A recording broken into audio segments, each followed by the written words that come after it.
Hello, students, and welcome back to class. Today is our last day of instructional videos. I sure have enjoyed working with you all this semester. It's been a real learning experience for all of us. In this video, we'll work on absolute value equations. Before we do, let's review what we know about absolute value.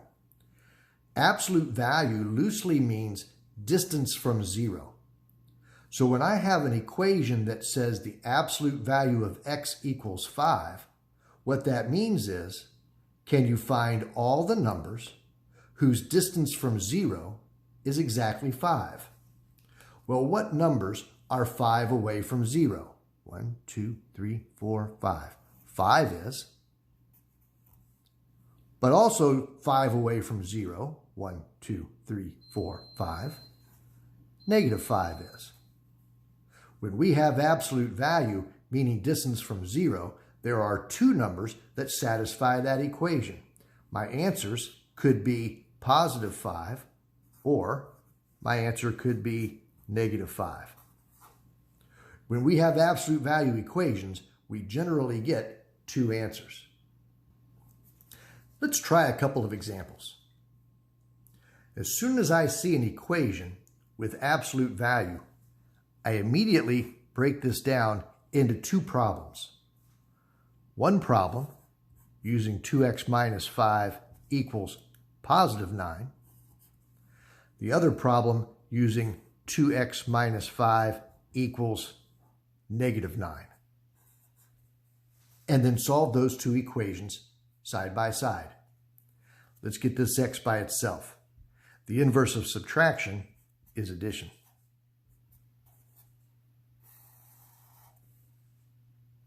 Negative 5 and positive 5 is 0. Copy the 2x. 9 plus 5 is 14. And 14 divided by 2, that's 7.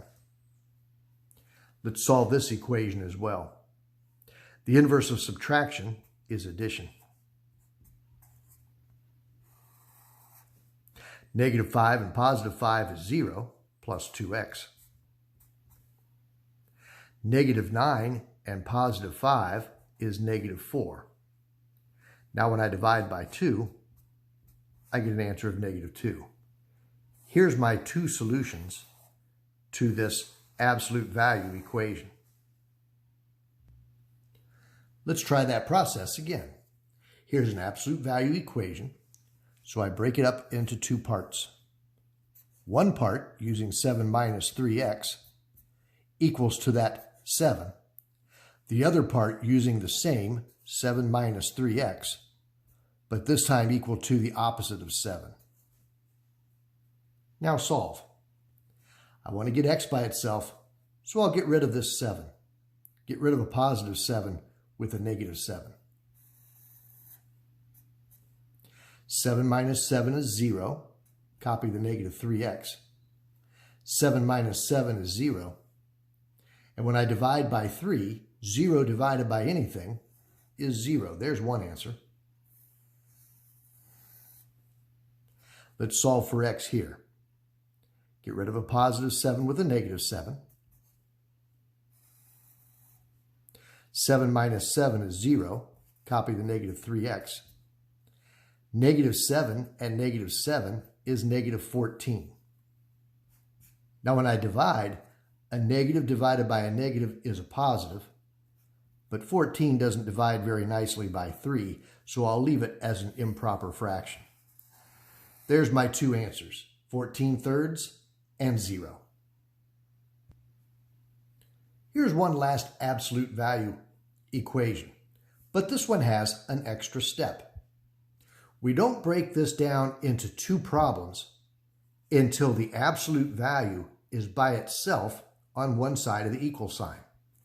We need to get rid of this minus 7 first. The inverse of subtraction is addition.